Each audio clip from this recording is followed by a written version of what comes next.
Technique, leadership, nutrition. Ça fait 13 ans maintenant que je suis personal trainer, 10 ans que j'ai mon level 1 et c'est sur ces 3 piliers-là que je m'appuie pour parfaire mon coaching, ma carrière et former les coachs que je développe aujourd'hui. En fin de vidéo, je vous donnerai quand même un pilier bonus pour les coachs en CrossFit, mais avant ça, passons à la technique. Le jeu de cette vidéo, c'est de vous donner une seule chose à apprendre par pilier. Et s'il y en avait un que je voudrais vous partager au niveau technique, c'est d'apprendre les chaînes de tension musculaires, les toe chains de StrongFit et de surtout savoir les comprendre et les appliquer aux 9 mouvements fondamentaux du CrossFit. Le concept de ces chaînes de torque, ou ce qu'on va appeler pour la vidéo et ce que je fais dans mes formations, c'est d'appeler ça les chaînes de tension. Le concept, c'est que soit notre énergie part du centre du corps et va vers l'extérieur, on va alors parler de torque externe, ou alors notre énergie va partir de l'extérieur du corps vers le centre et on va alors parler de torque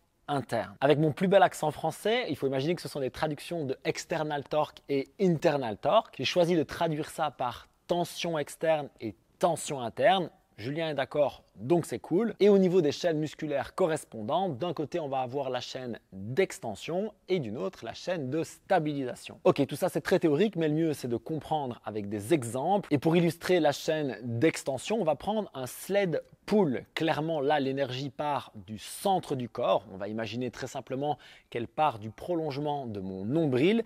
Et puis je vais tirer avec beaucoup de puissance et amener toute cette énergie vers l'extérieur du corps. On le voit avec mes mains qui s'écartent, mes coudes qui s'écartent.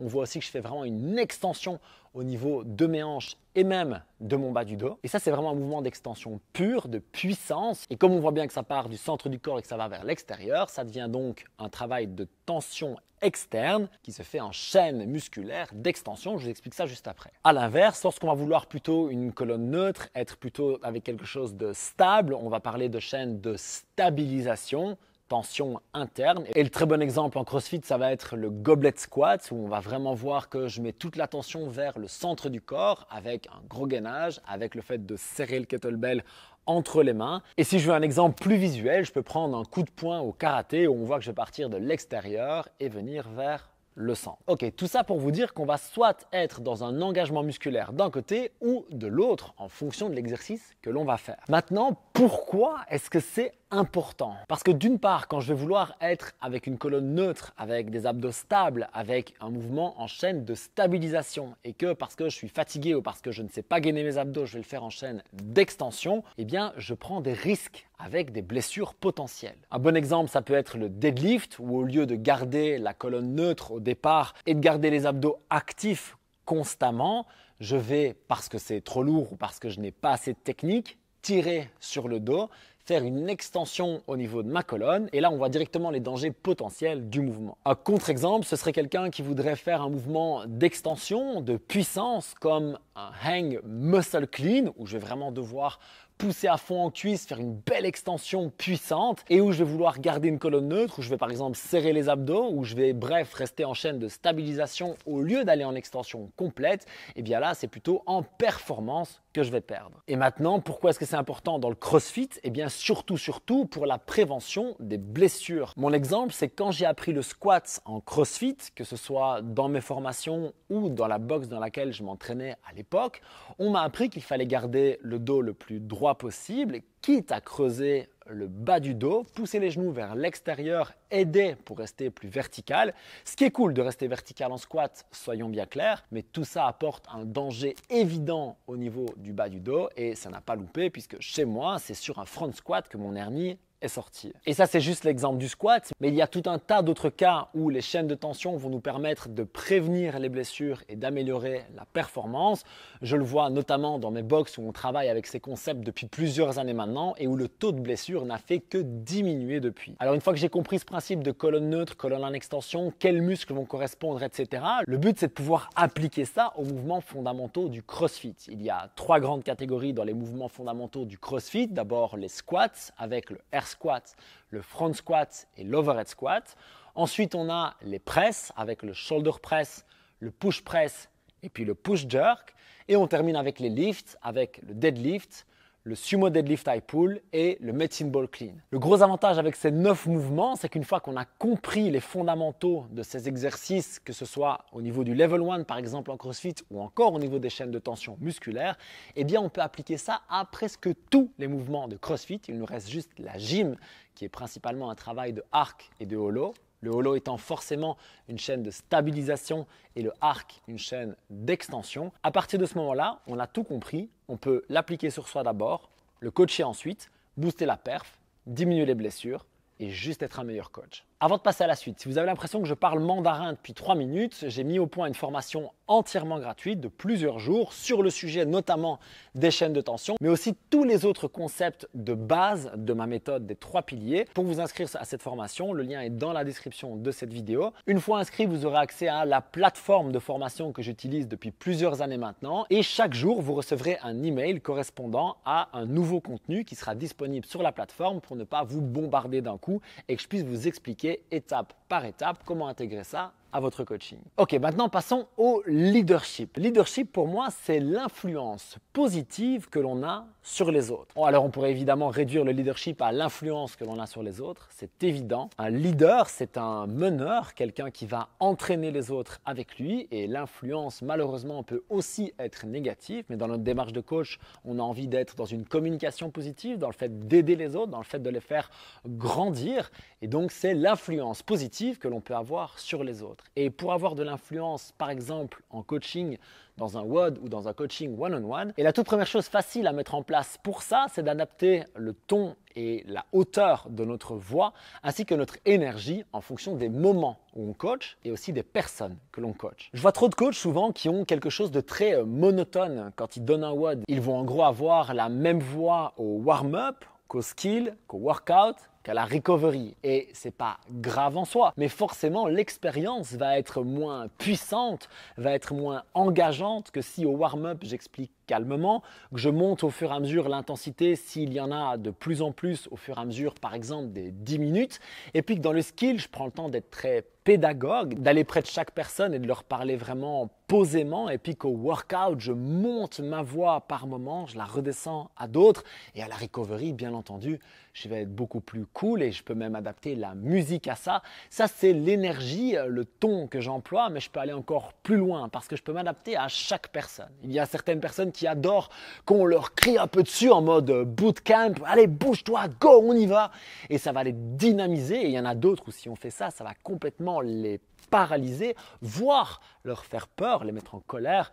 J'ai vu certaines personnes se sentir très frustrées par ce genre d'interaction et quand je vais apprendre à bien adapter mon discours et toute ma façon de parler à chaque personne, je booste la compétence la plus importante d'un coach qui est l'adaptabilité. On parle du scaling et de tout un tas d'autres choses, mais en leadership, l'adaptabilité, c'est ma capacité à me mettre au niveau du discours de la personne en face de moi, mais aussi au niveau de l'énergie, de la posture, bref, de connecter plus facilement pour avoir une meilleure influence positive sur cette personne. Ça, c'est quelque chose d'actionnable dès maintenant. Si vous voulez aller plus loin, j'en parle aussi dans la formation gratuite, mais maintenant, passons au 3e pilier qui est forcément très important pour moi, la nutrition. Quand on parle de nutrition, d'alimentation, la plupart des gens viennent nous voir d'abord pour un changement esthétique. Et moi, ce qui m'intéresse le plus, c'est l'énergie, la santé. Parce qu'avec ces piliers-là, l'esthétique vient très naturellement.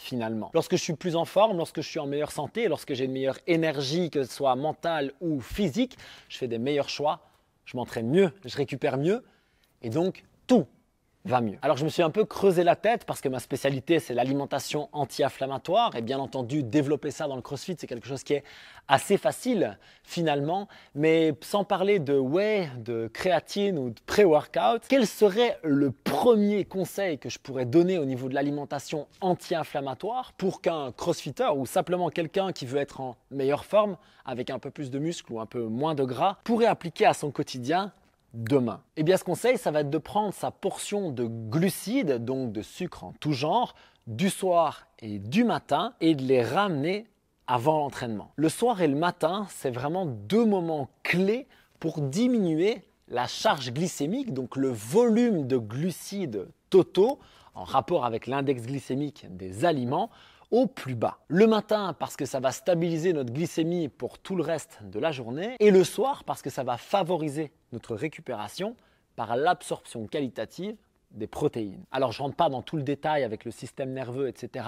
dans cette vidéo, mais ce changement-là de baisser les quantités, baisser l'index glycémique des repas du soir et du matin pour éventuellement élever tout ça avant l'entraînement, c'est incroyablement puissant. La première chose que je vous ai dite, c'est que ça allait stabiliser la glycémie. Ça veut dire moins de pics, ça veut dire moins de crash, moins de coups de fatigue, moins d'inflammation, une meilleure humeur, c'est le top. Le soir, meilleure absorption des protéines, meilleure récupération, donc une meilleure séance le lendemain ou le surlendemain, qui évidemment, en se cumulant de jour en jour, va créer énormément de bénéfices. Enfin, en mettant ces glucides avant l'entraînement, particulièrement quand je vais faire des sports d'intensité comme la musculation ou le crossfit, ça va me donner un coup de fouet terrible, particulièrement si j'en mange moins le reste de la journée.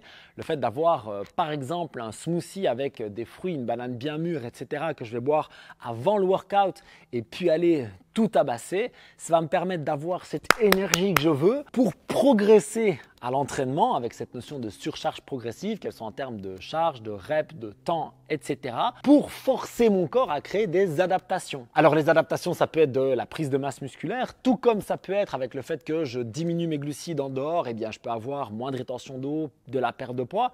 Donc ça peut être très esthétique, mais en plus, je vais baisser mon inflammation globale et ça, c'est vraiment très rentable sur la santé à long terme. Ce conseil est vraiment applicable facilement. Vous pouvez commencer à le tester vous-même et puis le recommander à vos gens et vous allez voir que l'impact sera énorme avec un changement qui est finalement pas si difficile à mettre en place. Technique, leadership, nutrition. J'ai parlé de ces 3 piliers qui sont les miens, mais je vous avais promis un bonus pour les coachs de CrossFit et celui-là, c'est la gestion d'un WOD. Dans les formations que je donne, je passe beaucoup de temps à former sur la gestion d'un WOD, la gestion du timing, comment préparer son plan de cours, comment avoir les bonnes options, bref, comment être un meilleur coach spécifiquement dans un WOD de CrossFit. Et pour ça, je ne vais pas développer trop maintenant parce que la vidéo est déjà très longue et vous avez plein de conseils et vous en recevrez encore une tonne dans la formation que je vous invite à suivre ensuite. Mais il y a un truc, une petite astuce que je voulais quand même vous apporter. C'est couper le son et rassemblez-les.